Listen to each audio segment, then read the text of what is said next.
So what's the running season looking like?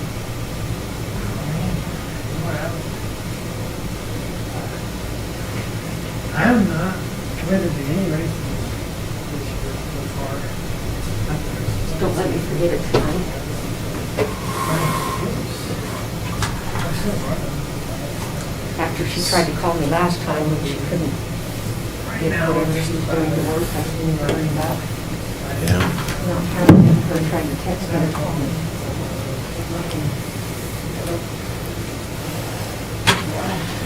This was the one better.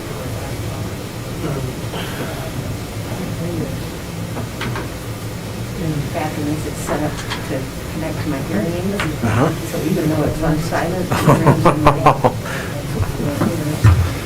That's probably what I need.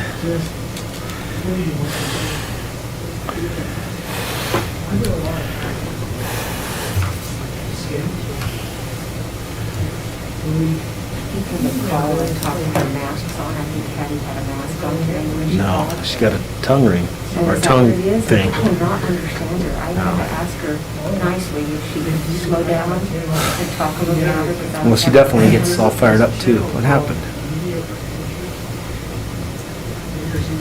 I don't watch it very much. They do. You have to definitely stay 6 feet away from her. Hey, Jaren, kind of curious, did Diane not, it's on? Is a computer program, which they do a lot of the winter stuff also. Rainier, they do, ship a notice, they go, I get the notice, you know, that's how they do it. The summer is usually trail running, other, one of the best ones.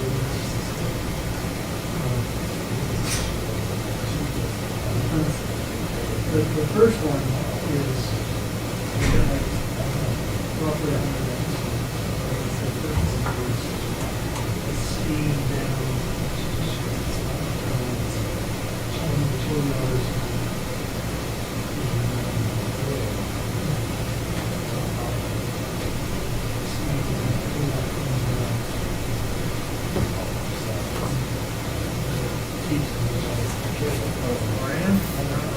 Yeah. So, well, they do like that. Yeah. So if you get a chance, go watch that. It's a really yeah. So it's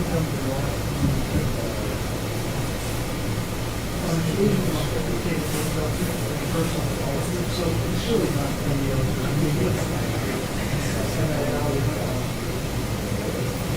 so. Hi, Tim. How are you doing? How are you? Good. Good.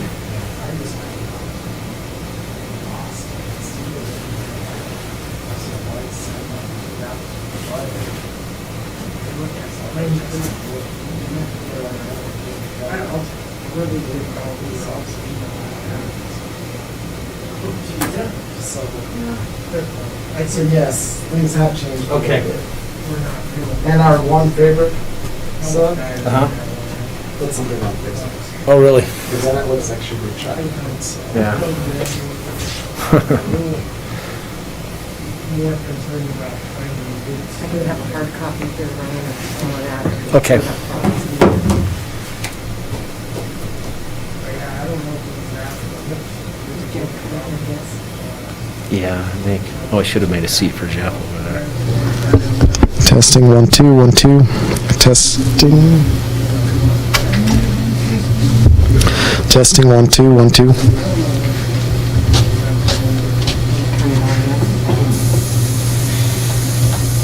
Fortunately, if it's going through this system, it picks up the noise. Okay, that should be set. You need to put on another table if you want to sit in the chair. I'm getting into,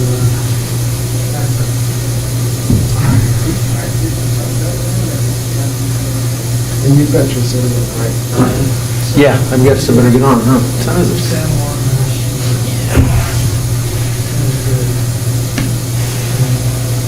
I was trying to get somebody to go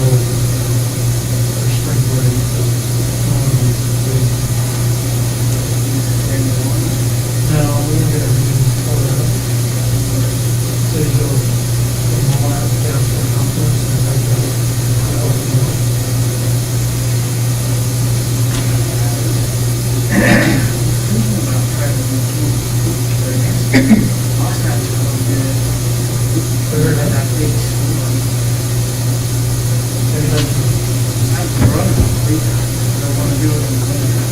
Yeah, okay.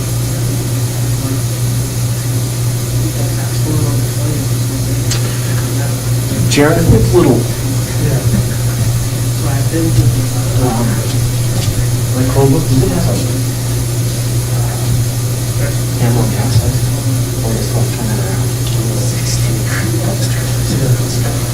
I've had better luck with this one than Zoom than anything. Yeah. That iPad does. oh, does it? I don't want to try that. I haven't tried that yet.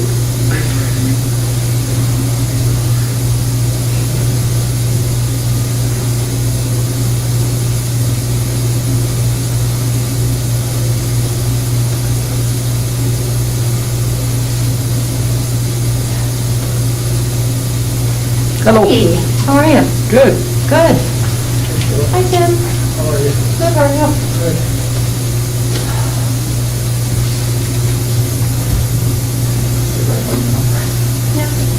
Congratulations on your Thank you. speech team.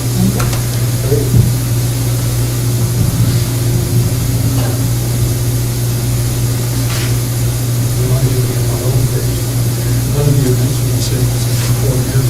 Oh, really?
Darren, What's I need to type in some lounge music. I don't know, I was just thinking. This is my friend.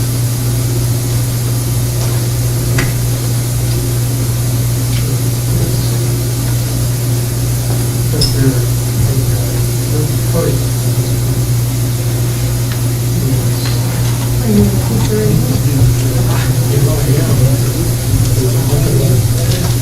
Oh, really?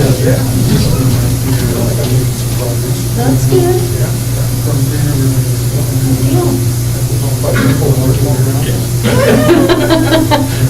Right? Yeah. I've heard that's about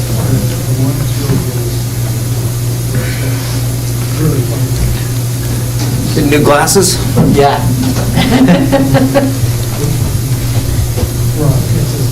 What about you? Well, I had LASIK a couple years ago, but my father, due to neglect, lost an eye, and so glaucoma, so I want to make sure I don't Careful. get that. Good idea. Yep. I don't know, eye patches are pretty cool. Yeah. And my dad looks like John Wayne anyway, so he puts an eye patch on, he looks like Rooster Cogburn. Right. So that's a little tough. And I mean, really, he does. He looks a lot like Rooster Cogburn. Huh. I don't know if you guys ever saw that full-length poster that Mr. Bennett had in his office. It was Rooster Cogburn, Right, I know what you're talking about. And had Yeah. the rifle. I swear, it looked like my dad every time I went.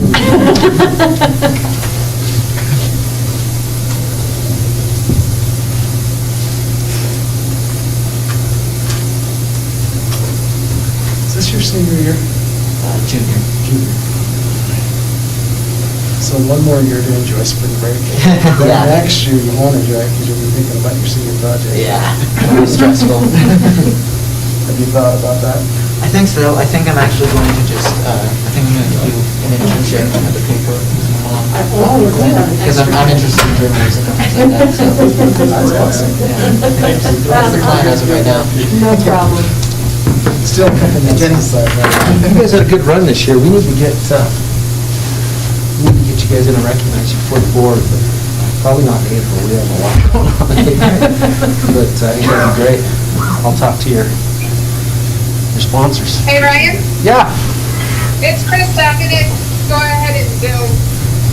I'm just not ready to stay upright for a couple hours just yet. So did you get your knee replaced? Is that what I heard? Or- Yeah, I had my knee replaced a week ago Friday. So Wow. Well, yeah, I'd probably say stay home and we'll get you covered. So what I'll probably do is when the public comments, I'll just flip you around so you can watch who's commenting, okay? that's perfect. Yeah, I just figured no one needs to see me sitting here in my bed. So. Okay. But I'm here. No one wants to. They're all shaking their head. They agree, so. All right, thanks.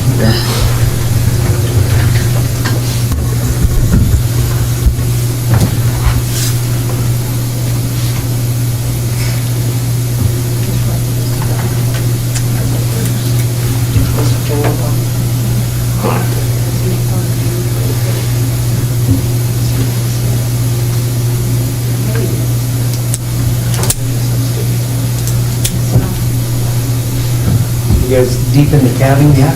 Or is that past? No, we're really not a dozen or so cats. Really? We're still a little bit early. We get rolling, we get about 25, 30 days.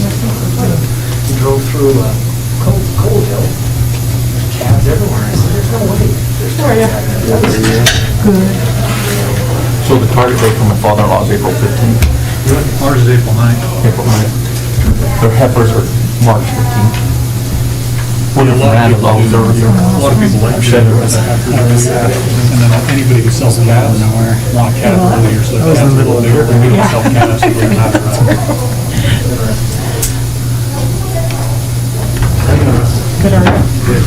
Yeah, it's back to the middle of nowhere again for me.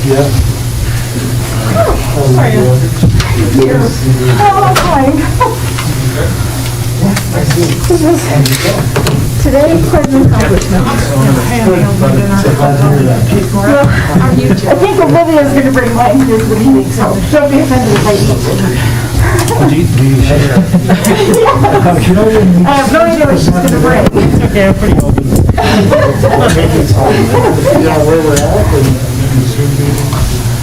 But I just eat it all today. So I was like, fractured It's cute. Oh my God. Finally found somebody to cut it that I like. Here in town? How are you? Good, how are you? Like, Good, how are you? Good, thanks. because my hair is just weird. So, Russell, how are you doing? Good, are you? Good, thanks. Jeff? Ready for spring? You're welcome to sit up there. Start. Okay. If you can stand sitting next to those guys. Yeah, I know. Decent weather. but yeah, so when I had the chance, she said, well, how much do you want to cut off? Whack it off! My hair grows so fast. Problem is, the damn getting better, mine is getting wavier, like this is natural. How do you not have a perm? I'm like, if I cut it off, I'd look like a poodle. Snowpack. Yes, I would. well, and that's what, she cut mine in before she got on the hair. Holy cow. Yeah, so I'm afraid. I would love to whack it off. Good, how are you? Good night, Oh, okay, great. I'll just flip it. Okay. As much as I'd love to keep snow. Joel's out of town now. Try to get out. Starts to rain. Oh, you know what, I knew she was doing that, that's right. That's not from rehab. I've had knee surgery, I don't have any knee replacement, and I'd rather have 80 than have knee surgery. And trust me, Debbie doesn't like being pregnant and having babies.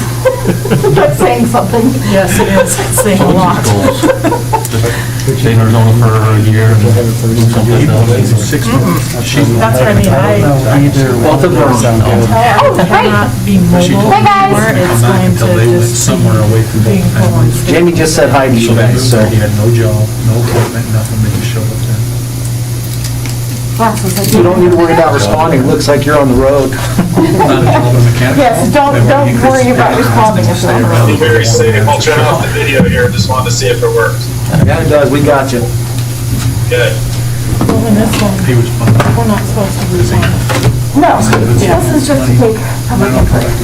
We can ask questions, I think. If like a question comes up with, yeah. No job, no apartment, this just seems stupid to me. Oh, yeah. I could have done it. Not that I'm aware of, we didn't discuss it at the last meeting.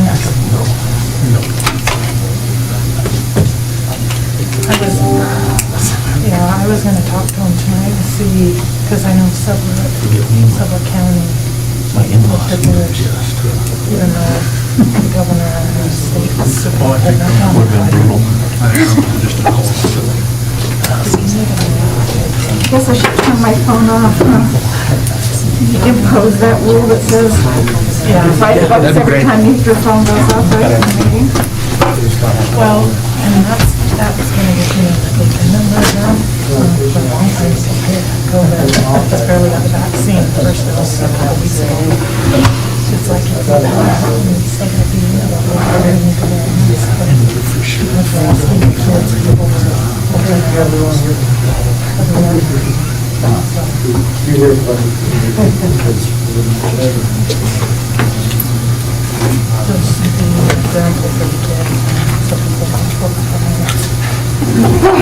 That's a good idea, yeah.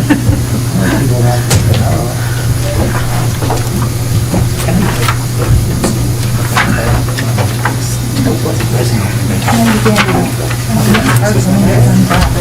How you doing? I thought the door was locked. No.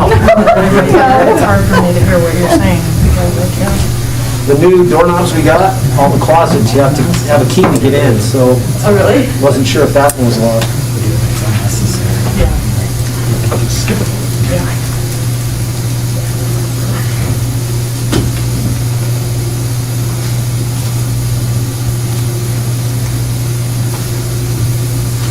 All right, it looks like we have 1 minute to go, so. 20 seconds. County?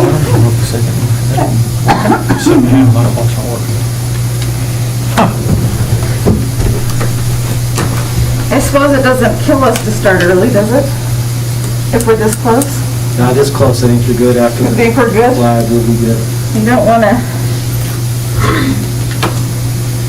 not give anybody the opportunity or say we started without them. But you're saying a minute till, I'm saying a minute after. We could just split the difference. You go, right? Okay, it looks to me like we're at the witching hour. We'll call the meeting to order. Let's say, start with the pledge of allegiance, please. Thank you. I pledge allegiance to the flag of the United States of America and to the republic for which it stands, one nation, under God, indivisible, with liberty and justice for all. All right. I do need a motion to approve the agenda. We only have 2 items on the agenda, an update and then the public hearing. Do I have a motion to approve the agenda? So moved. Second. We have a motion and a second. Did you get those, Sherry? Okay, any discussion? Seeing none, all those in favor say aye. Aye. Any opposed? Motion carries. All right, update on the committee work on Rule CKA. Mr. Thomas, I'm assuming that's you. Yep, Madam Chair, members of the board, you guys okay with my mask on, or would you like? Okay. I would prefer it off. That way you can read my lips too. Okay. Just starting, I'm going to do a really quick overview of where we are and what we've done. This is the statute 213132, which is the enabling statute. We believe that Rule CKA and the regulations that follow or attached to it meet or exceed all of the requirements found in statute. Most of them exceed the requirements that you found in statute. We believe we've covered all the points, and you can see those on the documents that are on the board's website, an explanation of where we exceed and where we don't exceed. I have a feeling you probably don't want me to go through all of the statute. I would encourage you that as you read through the comments that you guys will get, that you refer back to the statute, and you can see why CKA is structured the way it is and why we have 4 regulations. Those regulations answer questions that are found right in the statute, so that's important. So I'm going to go to CKA. We've had on the website the CKA that we've had in place for a while, the rule that we, I guess, the last one we amended. There are some changes. I had a committee put together with 6 law enforcement officers, local law enforcement officers, and they were excellent. We reviewed the statute, we reviewed all of CKA, we reviewed all the regulations. If you remember, at least 3 of those individuals were on my original committee that put this whole draft together. So they were excellent, again, and very supportive. And these are the suggestions that we've made on these documents, so I'm going to go through them really quickly. Yes. The first one on CKA, as you go down, you'll see red line. Basically, under E, we took all those requirements that deal with training, and they were duplicated in R4. So we thought it would be better to have one document, and I'll explain that when we get to R4. But these that you see redlined are also found in R4. The other things that... So we're removing them from the rule and putting them into the regulation? Yeah, they're already in the regulation. Okay. And that's where we amended them in committee, and so we'll get to that in a minute. The only other change on CKA is found on H, and if you remember, we had a discussion as a board about the costs of CKA, and so with just taking out a few words, basically, the costs of training will be the responsibility of the district. Everything else is the responsibility of the employee. So all we did was put initial training and reoccurring training is on the shoulders of the district. The rest are typically, the responsibilities of the individual: weapon, holster, ammunition, any cost to get your concealed carry permit. Those things are the requirement of the employee. Makes it a little bit better, easier for us to track. Why I like that is because of the annual training. Again, it's us, and we can control what the training looks like and who's involved, and we've learned a lot in the years we've had this on and off, and so that's what we've suggested. So that's CKA. Any questions? I do have some questions and some comments. Okay. So, we understand certainly that the training requirements, both for the personnel and for the trainers, we need to address that and include that. I am concerned about removing all of that from the rule itself, and I think that we need to have language, if we're going to put it into a regulation,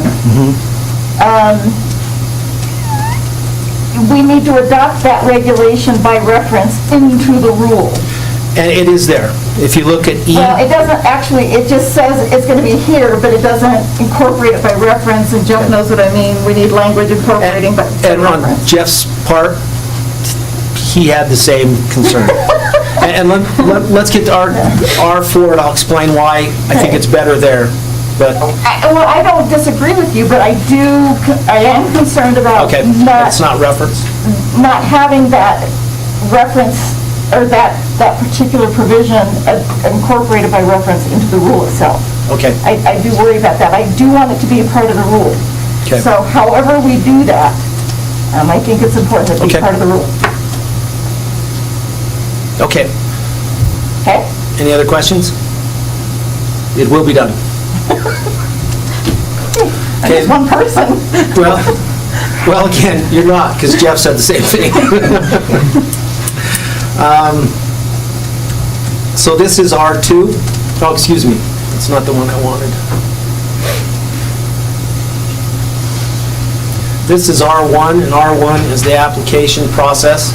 And it is, I think, very straightforward. Every point in the application process goes back to the rule and provides the opportunity for the employee to make sure they identify what is required in this rule. The other part is for office use. It allows us to track the progress of the individuals. It's worked very, very well. There were no changes in this one. Again, it's an application. Okay. But it is required, in the enabling statute that there's an application process, so this is it. Okay. R2, CKA R2 is the firearms and holster requirements for Uintah County School District Number 1. These exceed the requirements that are found in the enabling statute. They don't even have anything with this, but as we went through with the committee, they feel it's important. You'll see the changes basically get into who approves the firearm, the holster, and the ammunition. Before law enforcement was involved, we had lengthy discussions about that. They feel it's not in the statute, it's not needed. If you notice, we changed a lot of those to district-approved advisors, who are typically going to be law enforcement or those individuals that are approved by requirement to train. The rest is pretty straightforward based on what's there. This is, like I said, is information for individuals that will carry and expectations of weapons, holsters, and ammunition. So you can see here, district and/or district-approved advisors. It just clarified the language all the way down. Okay. And all of this, like I said, is the part that I think is important when we talk about R2 is it exceeds all expectations found in the statute. It's just information for us to keep us all on the same page. So there are really not significant changes. We did make a change to concealability. If you remember when we put this together the first time, it had never been done in a school district. So we were concerned about, the deep imprint, must not print. Had lengthy discussions with law enforcement. They believe that this is what needs to be said. And you can see under C, the holster firearm must satisfy the requirements of deep concealment when concealed by everyday work clothing such as jacket, vest, or sweater, or or identify as a firearm to a casual viewer, observer. The concern originally with this is the idea that it prints on your clothing, and someone might say, well, you have a weapon. Well, a phone prints on your clothing and in your pockets, and so this is what law enforcement recommended for us. Well, and the goal is, we have to be compliant with the provision that nobody knows which teachers are carrying, and that is a Exactly. requirement. It is. So, And that's the idea of deep cover, deep Right. concealment that's in there. Okay, let's see if I can find R3. It's hard to do this on the Zoom because part of it's covered. Okay, this is R3. Again, this is nowhere even discussed in statute. We have put this together with the recommendation of local law enforcement about ammunition requirements. And basically what the requirement is that you get manufacturer ammunition that is of a high quality. The idea of not exceeding FBI standards for penetration is confusing to many. And I don't know, again, with law enforcement, they felt very comfortable with this. The idea that a bullet will penetrate through objects is really what the concern is here. And for law enforcement and home security, they want ammunition that meets that FBI standard. For us, the standard is really unique, and this is the standard. How will it penetrate through thin clothing? That's one. Thick clothing is two. Metal, basically sheet metal is like a door, plywood, and then drywall. And once it penetrates through those 5 surfaces, it has to penetrate ballistic gel between 12 and 18 inches. That is what the FBI standard is. We don't want our weapons to exceed that standard, but we may be okay if they don't meet the standard. The key to this, as we've had the discussion, is there are things that, in terms of our techniques and our, I don't know what you want to call them, that we don't want the general public to know what ammunition the school district is using. right. So I guess it's tactics, is that would be the answer? Part of the safety protocol, certainly. But the idea that it does not exceed FBI standards for penetration is a pretty clear standard, but we will set what we believe is important for penetration, that will not be shared with the general public. It will, of course, be shared with the board, but we believe probably shouldn't be. Yep. So anyway, that's again, goes way beyond what statute requires, but it is important for law enforcement. They felt it was important that we discussed it.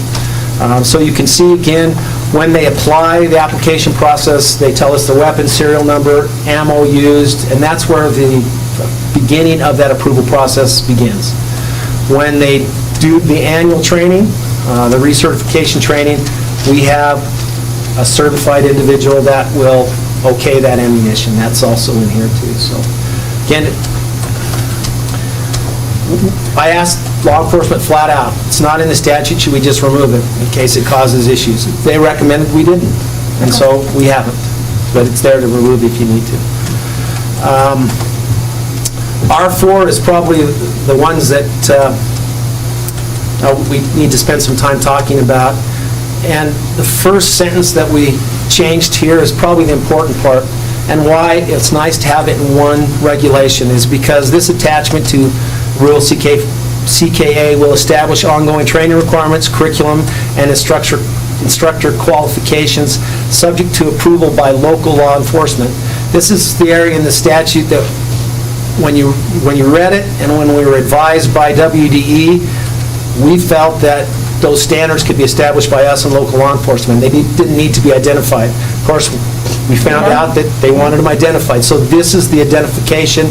This has been vetted by our local law enforcement twice in committee, and they'll tell you that these requirements exceed their own.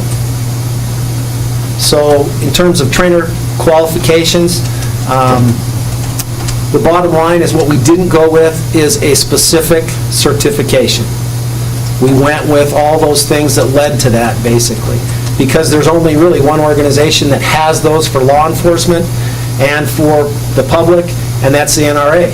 Right. The NRA has not been a popular thing for some individuals, and so we didn't require the NRA certificate. Well, I would rather spell them out, quite frankly. Yes. I would rather spell them out, what we require, and not just say this certificate. The NRA is very specific in terms of their certification. They have different levels of certification. NRA law enforcement, that's who trains law enforcement, but it's still the NRA. So we chose to describe what those qualifications are. We did this long enough to have one session where we had an annual training. And if you remember, the board went out, we put out an RFP, individuals responded, we selected a training company based on their qualifications. 3-day training, which exceeded the requirement for annual training by a day, and it was very, very good. If you remember, you asked me to be a part of that just to see what it was like, and it was very impressive. We invited local law enforcement, both SROs participated, and so did the Sheriff Department. Deputy Sheriff participated with us, and it was very worthwhile. But following those training qualifications, what I did to get those is I went to anyone that's out there that does this. I went to law enforcement, what do you require? I went to Front Sight, because that's where our initial training comes from. What are your expectations for your trainers? And believe it, they're a little hesitant at first to provide it. I think it's a kind of a company secret at Front Sight, but they did. They provided this information for us.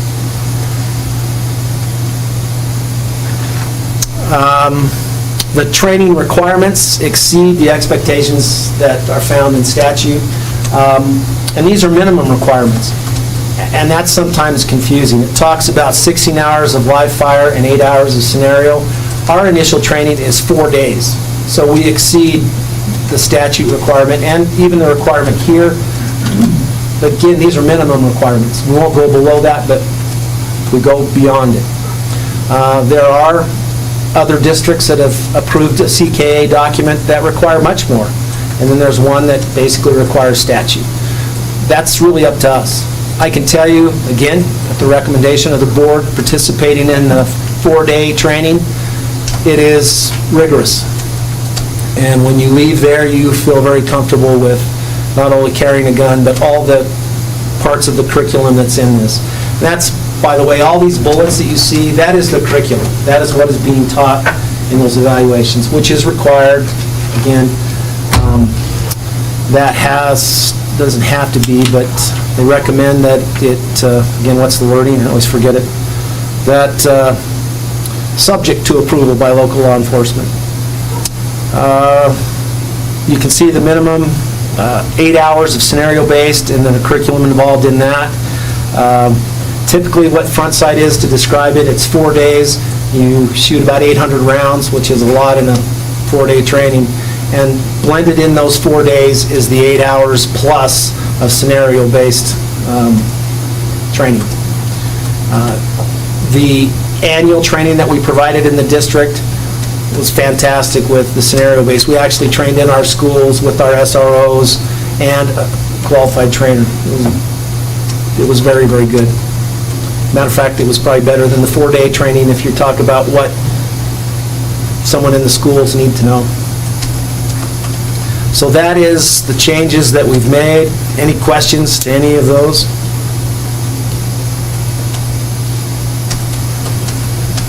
No, I don't think so. I mean, we've added some things on the scenario-based that I like. Yes. We talked about that. I think those are appropriate, and I'm glad law enforcement approved of that, so. Yes. Anybody else have any questions? All right. Madam Chair, that's all I have. Okay, well, with that, then it is time to open the public meeting. I will say for the record that I see that my husband came and brought me food, so I'll Pass ask it around.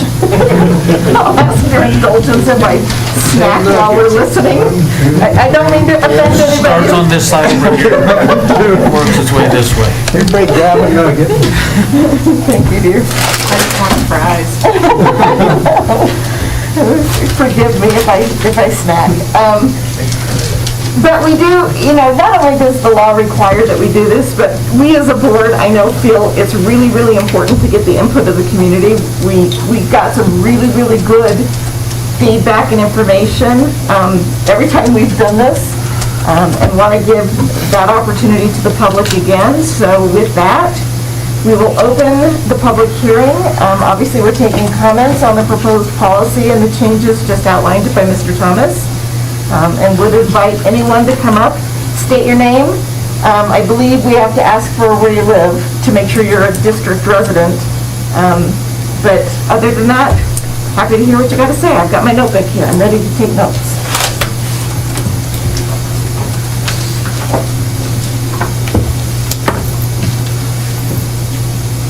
Do we have, and Jaren, do we have Facebook comment or just in person? Madam Chair, we have had a comment line open, and I do have those documents. They will be provided to you tomorrow in terms of shared. I think there's 6 individuals that have provided comments and documentation on CKA comments at Okay. un1.com. There is no live portion of that. Yeah. Okay. But you'll make sure the board gets all the other... Yes, and I'll go over timeline when we're done, kind of like. Okay. Do you have hard copies of those, or? Yes. Okay.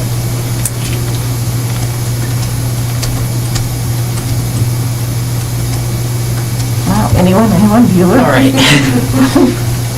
Well, I was certainly hoping someone else would go before me, but, alrighty. That'll lead the way. Yeah.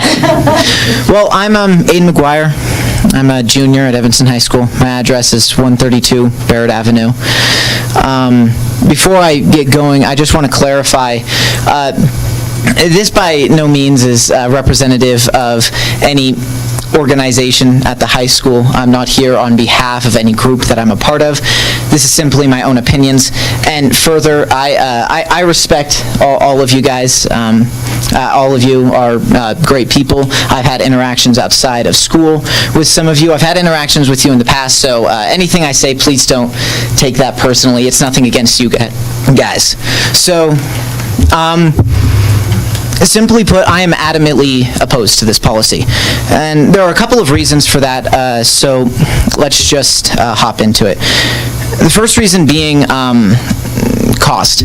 Now, we've tried to implement this policy several times in our district, and never has it succeeded, often because of, or entirely because of lawsuits that have been filed by members of the community on different grounds, different policies, different positions that the policy has taken.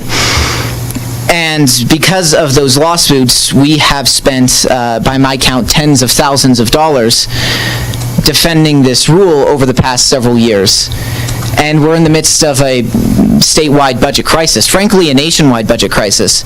And we are spending thousands of dollars defending a rule that is clearly going to continue to be opposed on the idea that it is an infringement on constitutional rights. Now, I'm not here to argue whether it is or not. I'm not a constitutional lawyer. I have no idea if it's an infringement. But those who have been pursuing those lawsuits have not made any indication that they plan to stop anytime in the future. Simply put, I believe that these resources that we are allocating and spending to defending this policy could be much better implemented in other ways, which actually carries me into my second idea.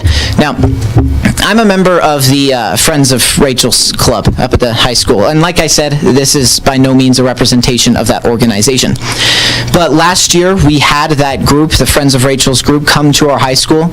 We had them talk to us. We had them explain their policies, the thing that they did that they believed helped prevent this kind of action in schools. In fact, I was part of the 100 students that received the special training on the matter in order to ensure that we understood the steps that we needed to take. Nowhere in that presentation did they say we should be arming our teachers. Nowhere did they say that, oh, more guns would make the situation safer. Now, mind you, this was run by someone who literally lost someone in their life, lost a family member to this kind of violence. And nowhere did they say that we should be providing more firearms to an already volatile situation. What they did say is that we should be focusing on kindness and inclusion in our school communities. What they did say is that, simply put, anyone who ever does something like this, ever commits one of these terrible, terrible acts, is not someone of mental stability. And if we were to invest more resources in finding those people who are not doing well mentally before they were able to act like this, we could prevent loss of life entirely instead of just trying to mitigate it.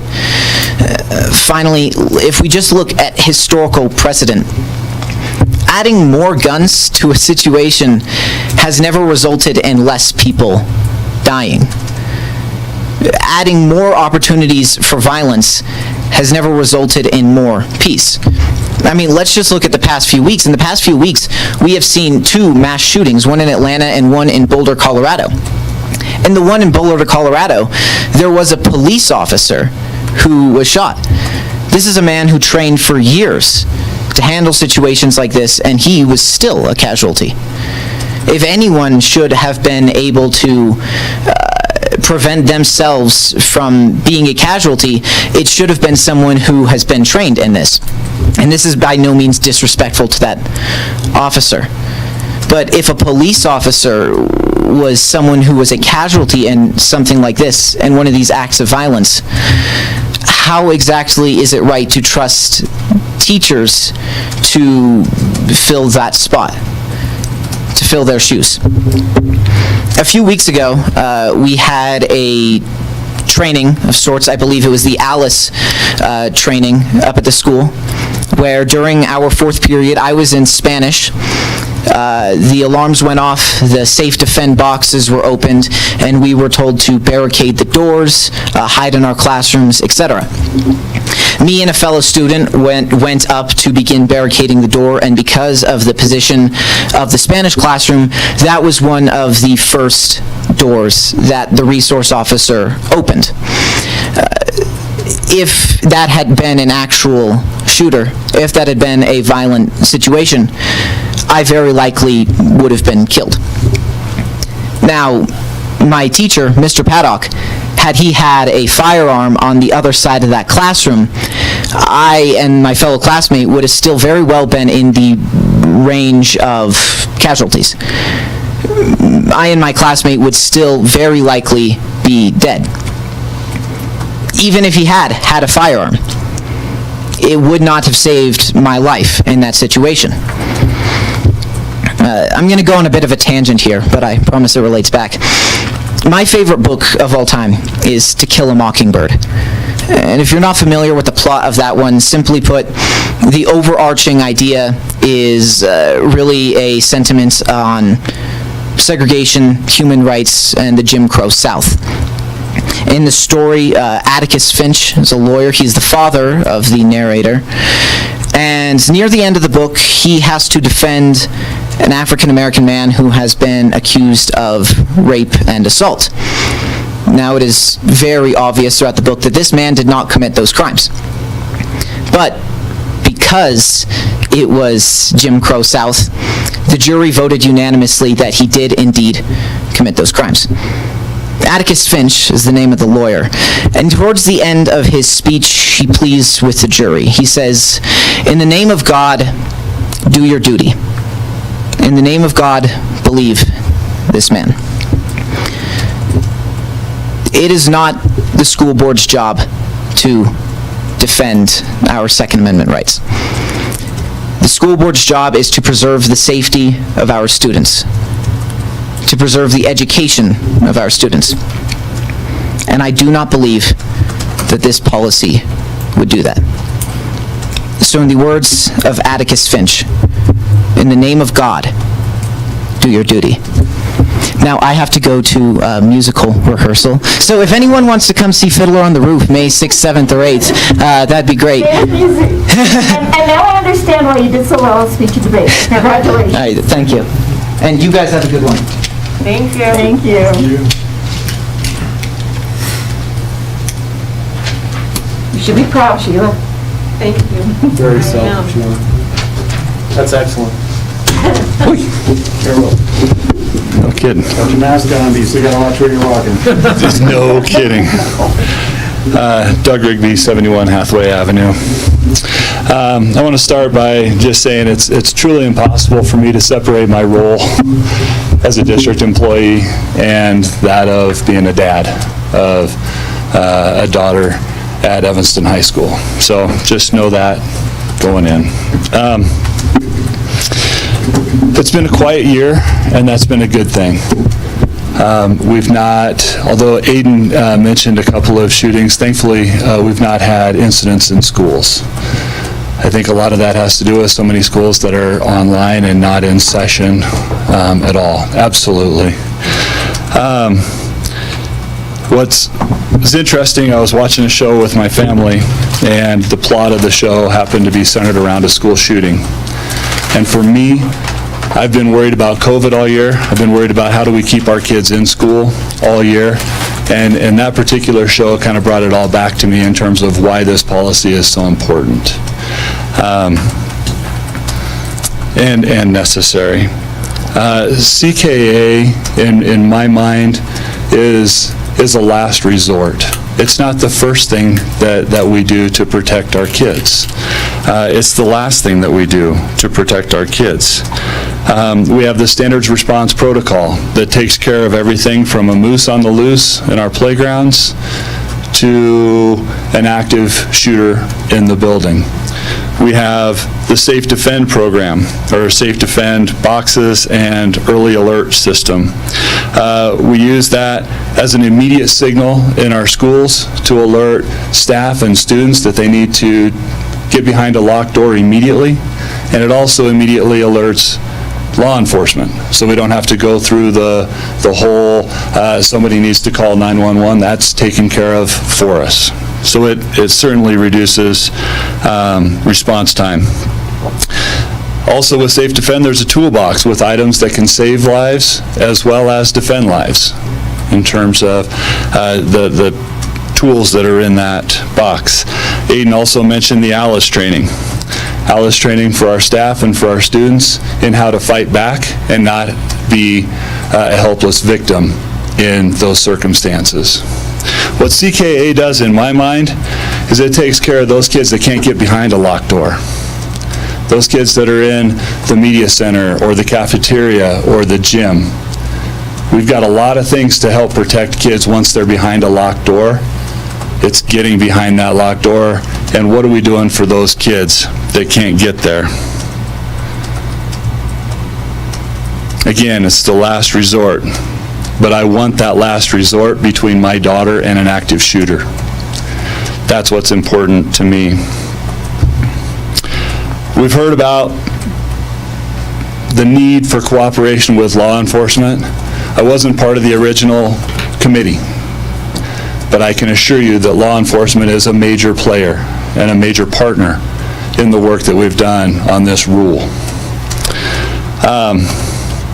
Their committee advisors, they recommended training and involved in training exercises. And I'm going to go into a little bit more detail maybe than Ryan did. I wasn't part of the original group that was part of CKA. When Ryan set up the training, you bring in trainers and you get so many spots. Ryan said, hey, you want to be a part of this? Absolutely, I want to see what this is about.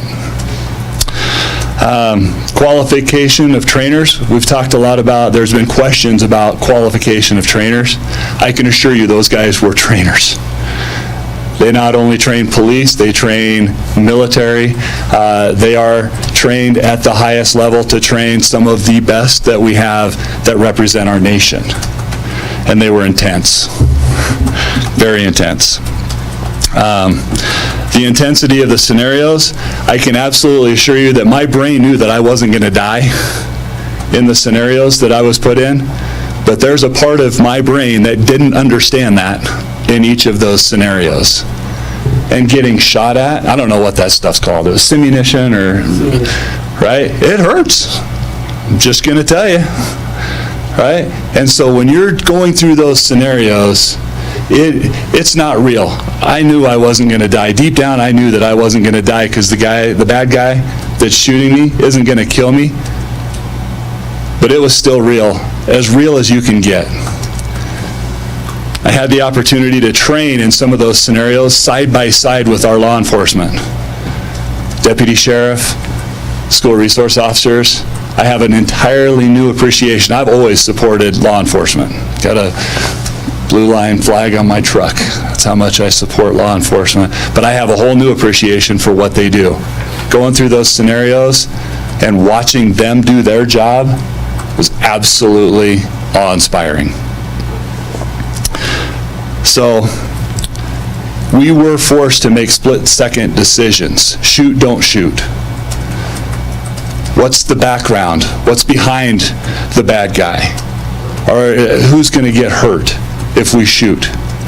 All of that's part of this training. It's not, I don't know what people think it is, but I'm here to tell you, having gone through it, it is intense.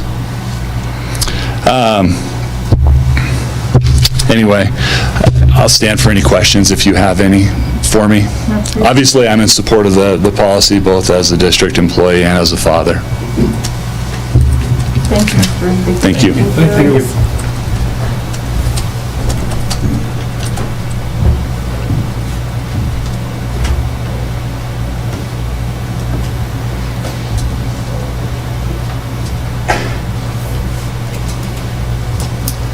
I get tired of seeing me coming. Now when you bring food. Well, and my name is Chris Bracken. I live at 109 City View Drive, and I also have a student at Evanston High School right now, retired law enforcement, 35 years in law enforcement. Throughout that 35 years, I watched many of these mass shootings. I read the case reports. I listened to the audio recordings of a lot of these mass shootings. Participated and was involved in the bombing in 1986 of Cokeville, Wyoming. And at that point, my career changed. I was young. Well, I started in 1980, but in 1986, I had just started as the new tactical team leader in Jackson, Wyoming for their SWAT team. From 1986, like I said, my career path kind of changed in that I knew at that time that I wanted to study and learn and try to better prepare the police officers that were under me in dealing with these kind of situations, because it's a situation that most officers will never have to deal with. So from 86, and then of course Columbine, Sandy Hook, and a lot of these others. And the young man that stood before you, he mentioned Rachel, and that presentation, and I also went to that last year, and I truly appreciate the school board for bringing that program here. But my question was, or in listening to that father talk about his daughter and what happened that day, and my question would be, in my own mind, was, wouldn't he have felt better if there had been a teacher who may have redirected that shooter's thoughts and his intentions?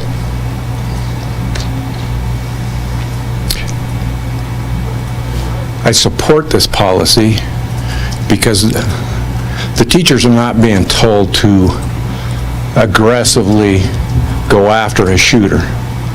They are there to protect the students. And when you're trying and being forced to face a man with a gun, as in Alice training shows, you don't try to throw a fire extinguisher, you don't try to throw erasers and stuff like that. But if you have a gun, you are there with an opportunity to maybe change or save lives. Also with Rachel, I mean, I believe she died in one of the school shootings, and I don't know if it was in Colorado. It was in Columbine. And Colorado has some of the strictest gun rules, and yet they are 6th in the nation for mass shootings. We used to feel safe going to a grocery store. We can't anymore. This country has evolved, it has changed, and there are more people with serious mental issues who have received and gotten guns. And if we think that gun control is the answer, you ask any Blood or Crip or any other gang member if they purchase their guns legally, they don't. So gun control is not the answer. Yes, we should be doing a lot more, lengthening the background checks. The majority of the people in NRA and hunters and everything else are okay with that. If I have to wait 5 to 10 days to get a gun for you to do some serious background check, that's okay. But, like in the Colorado incident, what they're reporting now is he had a handgun that was modified to look like a rifle. They're going after the assault rifles and the AR-15s and stuff like that, and this is a handgun. So where do we stop with gun control? But I've kind of gone off on a tangent right now. But I am truly in support of it. With the training that these teachers are having to go through, the policies dictating what they can do, if they are carrying a firearm or have one in their class, has been well thought of. And I know the people that were on that committee that helped to develop this. And they didn't take it lightly. They knew the risks and responsibilities that these teachers are taking upon themselves. But if an active shooter goes in that school, I want a teacher there that may have a firearm that can save her life. I don't want her to hide underneath the table and take one in the head. And that's exactly what's happened in these schools. And the mass shootings in the grocery stores, even though they don't have, it's still under investigation. But I'm sure that person just walked up and somebody was laying on the floor trying to protect themselves, trying to hide, and died. And that police officer, he was killed doing what these officers in this community would do.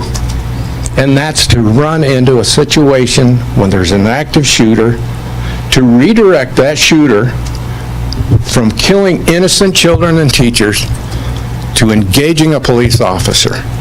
And unfortunately, he died.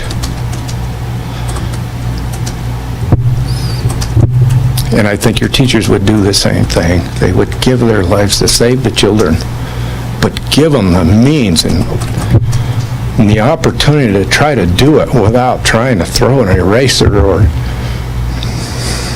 swing a bat.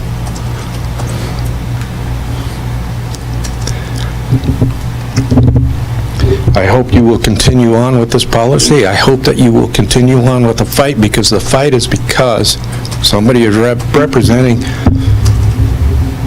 only a few, when the majority has already spoken in this community saying that they want this policy. So thank you for everything that you've done. I appreciate each and every one of you for taking this as serious and trying to protect our children. Thank you much. Thank you. Thank you.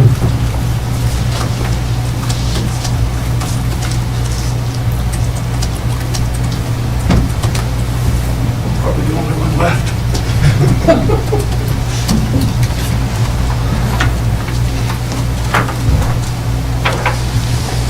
My name's Tim Bepler. I live at 636 12th Street here in Evanston. I wasn't going to speak tonight at all, but I felt like perhaps in fairness, I should. You're taking your time to listen to the comments, and so it's only fair that I would share at least a few thoughts with you. As Superintendent Thomas knows, I've submitted extensive written comments, extensive written materials. Written materials have been presented from other sources that are extensive with respect to research on this issue. I'd like to say that my friend Doug, and Chris isn't a friend, but I certainly respect him and his opinions. If I thought that their concerns matched the reality of the evidence, I'd be right there with them. But it doesn't. There isn't a shred of evidence in this country that arming teachers will reduce casualties in the event of school shootings. Not one piece of evidence, and I challenge you to find one. All the evidence indicates that it's more likely that additional injuries will be caused because of the presence of guns in school. I encourage you to read the research. It's not just a repeat of what was presented several years ago. There's new, fresh research that's been done that's included in those materials. And I hope that you will at least pause. I suspect you're going to pass this policy again. You've all but indicated that's what you're going to do. But if I can at least get you to pause and think about that before you do it, make a decision based on the evidence, like you do when you consider curriculum, when you consider all the other issues that come before you. In dealing with COVID, you've had to deal with the evidence presented to you. Do the same thing here. When I talked to you several years ago, I got up and I told you, I don't talk about public issues very much. This is one of the very few that I've ever become involved in publicly.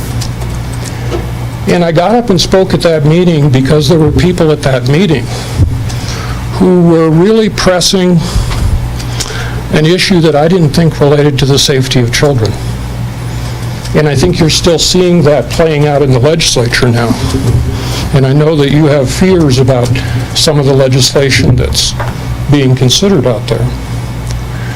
So I agree with Adrian, and no way I'll ever be as articulate as he is. Even though I did a little speech in high school myself, that was 50 years ago. And I said at that time, with all due respect, this was not about the Second Amendment. It was about the safety of our children, and I think you all agree with me on that. But what I do think, over the last few years of thinking about this on a fairly constant basis, is that it does have a lot to do with politics. We had a push in this country after Sandy Hook that the only way to deal with a bad guy with a gun was a good guy with a gun. You know the phrase. That became a political battle cry in this country. And it led to rules and proposed regulations like this.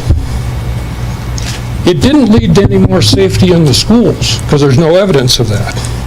But it served the political purposes of those people involved in those discussions. Now we're starting to get even more extreme views of what should be happening.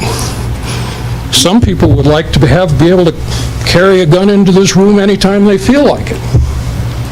I don't know about you, but that would intimidate me. It doesn't intimidate everybody, I get it, but it would intimidate me. So at any rate, I'll sit down and shut up, but there are unresolved issues in this matter.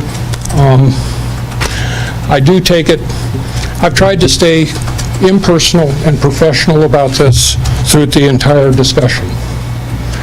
But I will say to this, there were no frivolous lawsuits filed in this matter. And to Jeff's credit, he never alleged that in any of the litigation. There were 3 serious lawsuits filed. Each one of them resulted in a judgment against the district. By nature, they're not frivolous. You lost. The issue of constitutionality of CKA, I don't know if that'll be argued again in the future, but it was never decided by a court. The issue of whether or not your administrative record will be supportive enough to justify this rule, that was never decided by a court. Those claims were dismissed on procedural grounds. So those have yet to be resolved, depending on the state of your administrative record in this hearing. So, with the expectation that you will pass this rule again, all I can ask you to do is pause. Please seriously read the literature that's being presented to you and give some second thought to what your previous positions may have been. Thank you, Madam Chairman. Mr. Butler, I was going to go ahead, Dave. If you have questions, I'd be happy to answer. So I do have one question. Whoa, we're not doing questions. We just listen. Well, in regards to the written materials, I just want to make sure that you had represented, that you had submitted several documents and several research that's different than the last stuff? Is that? Absolutely. Okay. So don't assume that what you read in 2018 or 2019 is the same thing that I submitted again. It is not. There is some duplication of materials because those research studies overlap those years, but there's also new material in there that you should consider. Well, we read it all last time, we'll do it again this time. Thank you. I just wanted to make sure that I heard that right. And I know Jeff doesn't want you to ask any questions. I don't know of any administrative rule in the world that says you can't, and you run this meeting. So if you want to ask me a question, ask me a question. But if you don't, I'm happy to talk to you anytime you want. As you know, this is not our chance to pontificate on our ideas, and we don't want to get into that kind of debate kind of scenario. That's not what we're here for. I understand. But obviously we are interested in the research. We are interested in what you submit. Certainly, I understand your arguments, Mr. Beckler, about there's no research showing one thing, but contrarily, no research showing the other. So I just wanted to make sure that it was different research, not the same research, and that's why I asked. There's different research. As a matter of fact, some of the research was actually just released within the last month or two, and it actually shows that the presence of an armed resource officer, much less armed teachers, actually has resulted in incidents where there's higher numbers of casualties. So I encourage you to read that. Yeah, no, I absolutely will read it. Our opportunity to comment on all that, and all the public comment. And one of the reasons for that, it's interesting, you should understand this. One of the reasons for that is the high majority of, as you know, of shooters in the school are students or recently former students of a school. The significant portion of them, well, I think all of them are young males. many of them have suicidal ideation. They're coming to that school not only to carry out whatever is going on in their mind, but their expectation is, especially if there's somebody there with a gun, that they're going to get killed. So that's the study that needs to be looked at to say, are we really approaching this correctly by looking at the response time at the time of a shooting, as opposed to focusing our attention more so on all those good things that Doug was talking about. How do we prevent it from that ever happening? Thank you very much. We will certainly read it, and then I'm sure you'll be here when we comment. Thank you. Thank you. Anyone?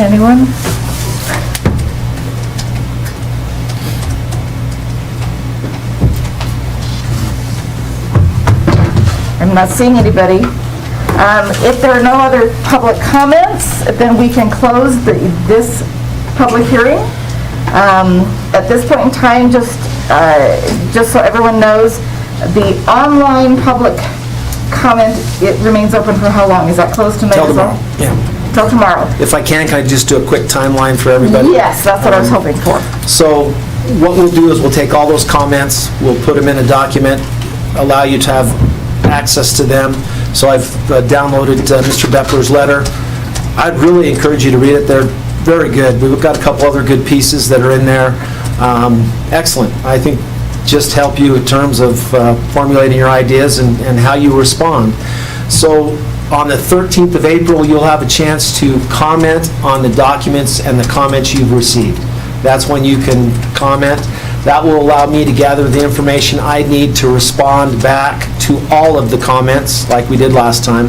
So everyone that commented will get a response back from the board through me. And that'll be a special meeting? It's a regular meeting on the 13th. Oh, that's right, because of spring break. Spring break, yes. That's right. Thank goodness for spring break. But anyway. I forgot we had that whole skip-a-week thing.